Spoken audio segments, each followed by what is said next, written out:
La inteligencia cuenta con una infinidad de definiciones, ya que es un concepto complejo de entender y muchos autores han tratado de precisarlo, pero nosotros tomaremos la idea más acertada de Mayer, que define la inteligencia como la capacidad para pensar y para desarrollar el pensamiento abstracto, como capacidad de aprendizaje, como manipulación, procesamiento, representación de símbolos, capacidad para adaptarse a situaciones nuevas o para solucionar problemas. Las pruebas individuales para evaluación de inteligencia.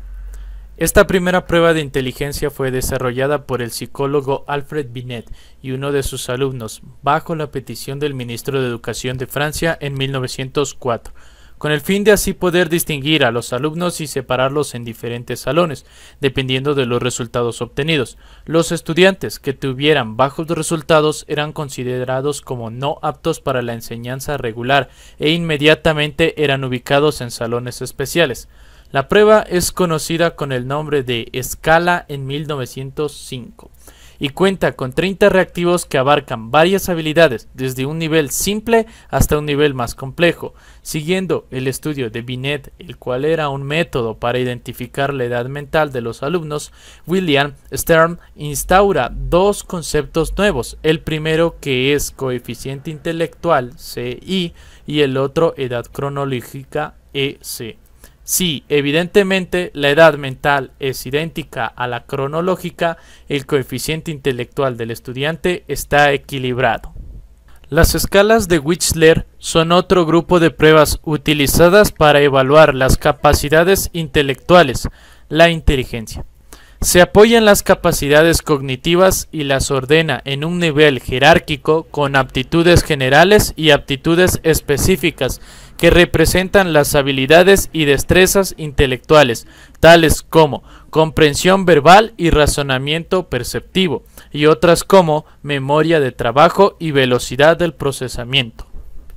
Thornton menciona que las personas cuentan con 7 destrezas determinadas, a las que se refirió como habilidades primarias: fluidez de palabra, comprensión verbal, razonamiento, velocidad perceptual, visualización espacial, habilidad numérica y memoria asociativa. Robert J. Sternberg menciona que la inteligencia está presente en 3 formas: analítica, práctica y creativa. Inteligencia analítica es la habilidad o destreza para comparar, contrastar, juzgar y analizar. Inteligencia creativa es la habilidad o destreza de generar, crear, imaginar y diseñar. Inteligencia práctica es la habilidad o destreza de implementar, usar y poner en práctica alguna acción. Las 8 estructuras de la mente de Howard Gardner. Gardner postula y define 8 estructuras independientes. Así se llega a contemplar la existencia de inteligencias diferentes. Esto debería motivar a los docentes a educar los espacios de enseñanza para aprovechar y potenciar las capacidades, habilidades y destrezas de nuestros alumnos. Haremos un repaso por las 8 estructuras que define Gardner. Inteligencia matemática, capacidad de realizar operaciones matemáticas y abstractas, también para el razonamiento complejo. Inteligencia naturalista, capacidad de entender los sistemas naturales y los realizados por el hombre, posición naturalista y en defensa del medio ambiente. Inteligencia espacial, capacidad de crear imágenes mentales a través de experiencias y habilidades de percibir un mundo. Capacidad verbal, habilidad de utilizar el lenguaje oral, escrito y un buen manejo del léxico. Inteligencia intrapersonal, capacidad de entenderse a sí mismo y así manejar su vida de manera correcta, tomando buenas decisiones. Inteligencia interpersonal, habilidad de comprender e interactuar con otras personas y saber manejar relaciones de amistad. Inteligencia kinética, corporal, habilidad para poder expresarse con tu cuerpo y poder manipular objetos. Inteligencia musical, habilidad y capacidad de poder percibir una melodía, un tono o un ritmo. Creatividad. De pequeños somos un torrente de creatividad. Esta capacidad debería mantenerse a lo largo de toda nuestra vida, ya que cada una de nuestras 100 millones de neuronas pueden tener cientos de conexiones entre ellas, manifestándose en una explosión química y eléctrica que nos permite imaginar y crear en cada momento. Pero los estudios sugieren que a medida que nos volvemos mayores tendemos a reprimir ese torrente mental y creativo. Si hablamos de la idea de crear, también hay que plantearse la idea de la recreación, que consiste en volver real lo que pensamos, porque la creatividad, a diferencia de los sueños, consiste en aportar herramientas para cumplir los sueños, en vez de que solo se queden en sueños. Según Teresa Amabile, recuerda que cuando estaba en jardín de niños entraba a clase alborotada por tomar el caballete y deseosa de pintar con colores brillantes y pinceles grandes. Ella y sus compañeros tenían acceso libre a una mesa con toda clase de materiales artísticos. Teresa se acuerda de haberle dicho a su mamá todos los días al regresar a casa que quería jugar con crayolas y pintar y dibujar. Según J.P. Guilford, distingue al razonamiento convergente, que es el que produce una respuesta correcta y es característico del pensamiento. También distingue al razonamiento divergente, que es el que produce muchas respuestas a la misma pregunta. El razonamiento mental nace de la respuesta que tenemos ante una creatividad.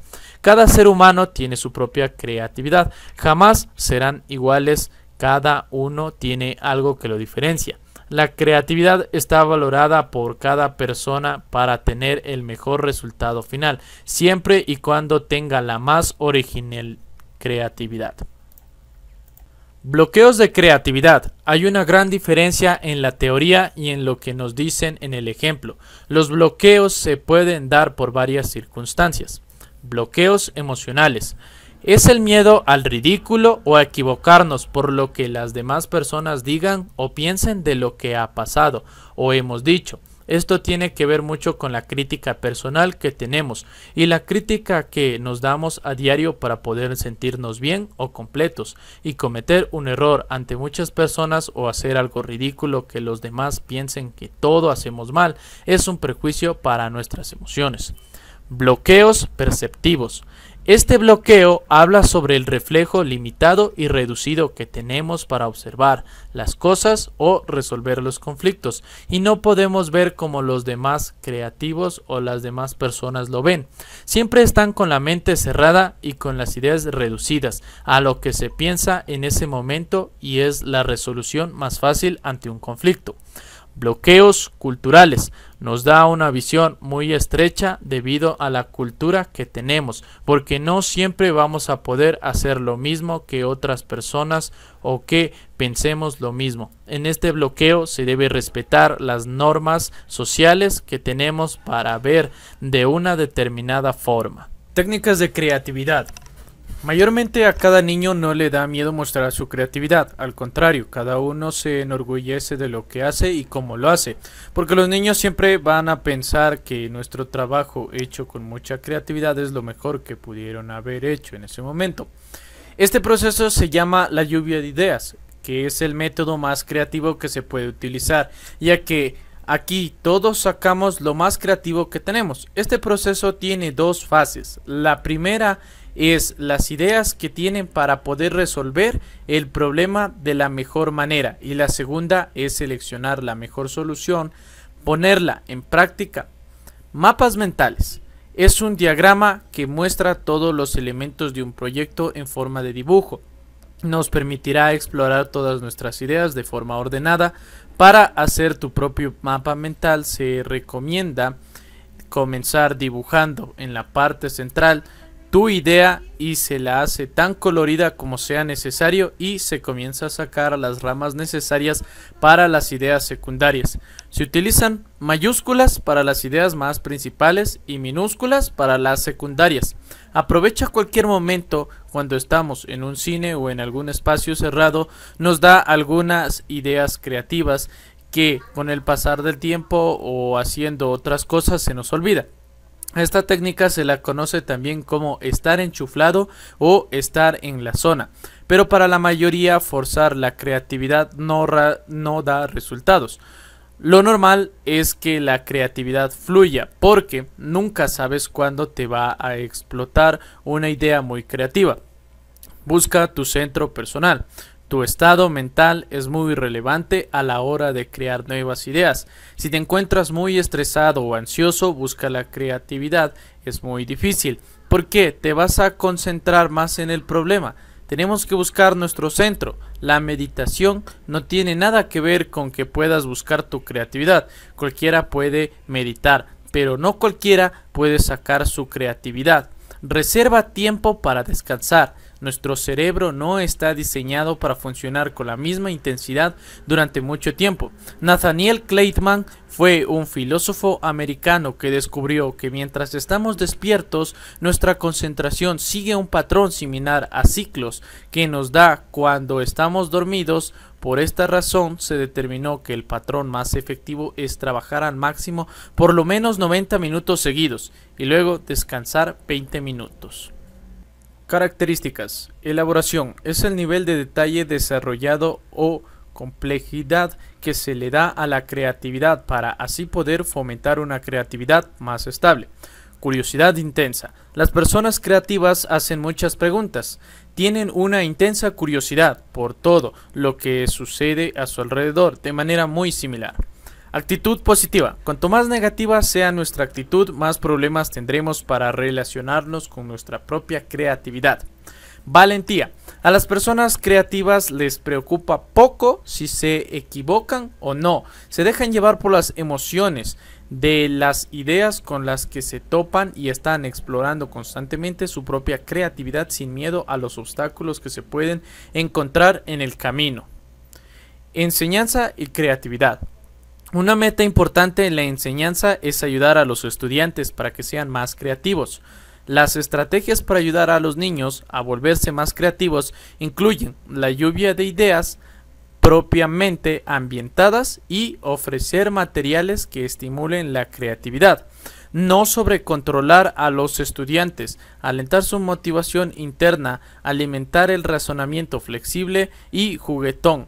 Presentar a los alumnos con gente creativa y sobre todo ser para los estudiantes un modelo viviente de creatividad. Estilos de aprendizaje y razonamiento. Estilos de aprendizaje. Kolb, 1999. Hay dos tipos de aprendizaje muy estudiadas, la sensorial y la de Kolb. Debemos recordar que el estilo que tiene una persona para poder aprender es la secuela de una variable de distintos factores cognitivos, afectivos y psicológicos. La clasificación sensorial, o conocida también como BAC, explica que el ser humano por naturaleza tiene y conserva un sentido favorito. Esto ayuda a mejorar el aprendizaje en el descubrimiento. Las preferencias sensoriales se dividen en tres principales sistemas. Visual, como su propio nombre lo dice, se analiza solo con ver y leer. Eligen leer antes que escuchar y obtienen grandes cantidades de información y siempre tienen apuntes de todo. Lo que favorece en este aprendizaje es que tiene mucha facilidad para recordar grandes cantidades de información con una rapidez para realizar diferencias entre ideas y conceptos. Responden mejor a los exámenes escritos. Un ejemplo es leer diferencias entre ideas y conceptos y responden mejor a los exámenes escritos. Un ejemplo es leer, imaginar y comparar imágenes. Después aparecer el auditivo que trata de escuchar y hablar. Sirve para la unión de ideas, destrezas. Y aquí se prefiere escuchar antes que leer para comprender mejor. Leen en voz alta para captar mediante explicaciones orales. Estudian en grupo para así poder debatir, diferenciar y responder mejor a los exámenes. Como ejemplo tenemos escuchar, narrar y preguntar. Kinéstico, este aprendizaje es el más lento de todos. Aunque solo se basa en tocar y hacer, su aprendizaje es mediante sensaciones y movimientos. Puede ser al realizar dibujos o esquemas en vez de copiar al pie de la letra los apuntes propuestos. Responden mejor a los exámenes de práctica y de laboratorio. por ejemplo, plastilinas, juegos de mesa y enciclopedias. El aprendizaje experimental, en el cual se encuentran 4 pasos: observación, reflexión, formación y prueba. La clasificación de Kolb. Era un teórico educativo estadounidense.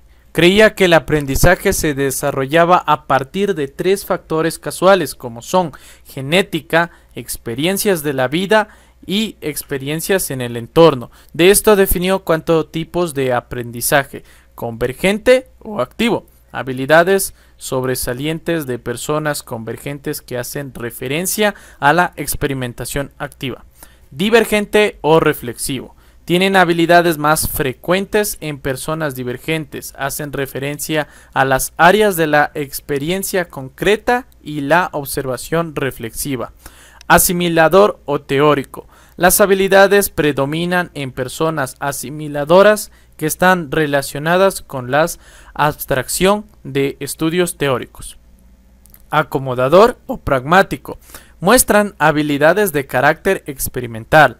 Los alumnos se confían de intuición, actuando y midiendo sin demasiada reflexión previa. Son activos e impacientes, siempre emplean el enfoque de ensayo-error, prefieren el trabajo en grupo. Razonamiento en el ámbito educativo. Según Alicia Caballero, 2010, mientras no se estimule en los alumnos el desarrollo del razonamiento, los números serán una simple mecanización y cuando deje de practicarse se olvidará. Cuando se habla de la mala calidad educativa que se encuentra en la actualidad, es necesario comprender y hacer un alto. No se puede culpar solamente a los maestros, sino que tanto el sistema educativo como padres y maestros tienen un alto porcentaje de responsabilidad. Es incorregible que la tecnología de nuestros tiempos facilita las tareas en todo, en la adquisición de habilidades matemáticas, lectura y escritura y buena ortografía. Según Mayer, 1984, existen 5 estrategias para activar conocimientos previos y para establecer expectativas adecuadas en los estudiantes. Son estrategias basadas a dar vida a los conocimientos previos de los estudiantes y a generarlos cuando no existan. Aquí también se puede agregar a las que concentran en el esclarecimiento de las intenciones del docente que quieren llegar al término de un ciclo en un sistema educativo. Se divide en las siguientes estrategias. 1. La activación de conocimientos. Puede servir al docente en un doble sentido, para conocer lo que saben sus estudiantes y para utilizar este conocimiento como base fundamental de nuestros aprendizajes. Intenciones y objetivos educativos. Favorece a realizar expectativas adecuadas sobre el curso y a encontrar el sentido para un valor funcional en los aprendizajes. La actividad generadora, aquí entra lo que es la lluvia de ideas, la enunciación de objetivos y estrategias para orientar la atención de los estudiantes. 4. Recursos que el docente utiliza para focalizar la atención de los estudiantes. Mantener la atención de los aprendizajes durante una clase es muy complicado para todo docente. Una estrategia a utilizar es la atención selectiva, que permite facilitar a los estudiantes atiendan ya sea mediante videos, diapositivas e incluso juegos. Estrategias de mayor contexto. La información debe ser nueva, que se pueda representar de una manera que se aprenda en forma gráfica y escrita para una organización fundamental. Los estilos de aprendizaje y razonamiento no están considerados como habilidades, sino que más bien favoritismos de cada persona para poder difundirlas. Todos tenemos muchos tipos de razonamiento o aprendizajes. Se dividen en estilos dependiente, de campo e independiente. Se denomina al campo circundante como ambiente y al conocimiento del estudiante cuya percepción está dominada por el ambiente, es decir, que el estudiante de estilo dependiente de campo tiene problemas para localizar la información que buscan. No pueden distinguir una información de otra. Estilo impulsivo-repulsivo. están relacionados con el estudiante de una manera de actuar en forma rápida o tomarse más tiempo para responder y reflexionar su respuesta. Estilo profundo artificial. Cómo los estudiantes manejan sus materias para poder entenderlas de una manera significativa para ellos. El estilo profundo, los estudiantes investigan a fondo un tema específico o una materia, la estudian mucho más para llegar a su parte sistemática. Indicador tipo de Myers-Briggs. Se divide en 4 repartos. Extroversión, introversión. Los niños se enfocan en el mundo exterior de las personas y en el interior de las ideas. Los extrovertidos eligen hacer todo solos, como estudiar solos en un parque. Sensibilidad, intuición. A los estudiantes sensitivos deciden estudiar inspirados o teniendo un sentimiento hacia alguna materia de su preferencia. Los estudiantes intuitivos piensan todo lo que se basa según sus propios puntos de vista. Razonamiento, sentimiento. Los de razonamiento analizan los problemas para poder evitarlos. Los sentimentales evitan sus emociones en la toma de decisiones, pero más confían en sus emociones. Juicio, percepción. Los jueces evalúan, critican, debaten y argumentan. Los perceptivos utilizan destrezas, sentidos estéticos, arte y actividades artesanales. Sistema de estilos de Sternberg. Lo que dice de su sistema es que los estudiantes se organizan y se gobiernan a sí mismos en diferentes formas. Uno de sus tantos estilos de aprendizaje tenemos como legislativo, ejecutivo, judicial, monárquica, jerárquica, oligárquica, anárquica, global, local, interno, externo, liberal y conservador. Hay estudiantes que prefieren trabajar de manera individual como de manera grupal.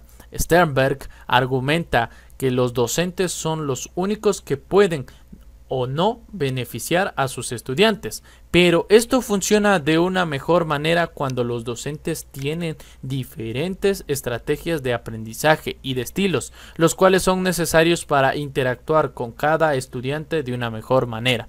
Sternberg, que un docente con un estudiante de estilo anárquico escriben rápidamente siguiendo la corriente de su conciencia, necesita ayudarlos a autorregularse, ya que extienden a resolver los problemas en forma autoritaria. Personalidad y temperamento. Personalidad. La personalidad puede definirse como el conjunto de características o patrón de sentimientos, emociones, pensamientos y conductas que persisten a lo largo del tiempo de forma constante, a lo largo de situaciones y distinto a un individuo de otro, haciéndolo único y diferente. La personalidad es una estructura de carácter psicológico que hace de referencia al conjunto de rasgos distintivos de un individuo que lo conforma. Un rasgo distintivo en la manera de razonar y pensar. La personalidad se forma a través del temperamento y del carácter. Según Gordon Allport, rasgo cardinal, característica única que dirige buena parte de las actividades de una persona. Rasgos centrales como la honestidad y la sociabilidad por lo general caen de 5 a 10 personas. Rasgos secundarios, características que inciden en el comportamiento en muchas menos situaciones y ejercen menos influencia que los rasgos centrales o cardinales. Temperamento, características ya determinadas por la genética, es decir, que no cambian con el ambiente. Existen 4 tipos de temperamento: sanguíneo, colérico, flemático, melancólico. Carácter. Cuando una persona tiene una forma específica de ser, hablamos de carácter. Está influido por el ambiente, la cultura, la educación o el entorno social como la familia.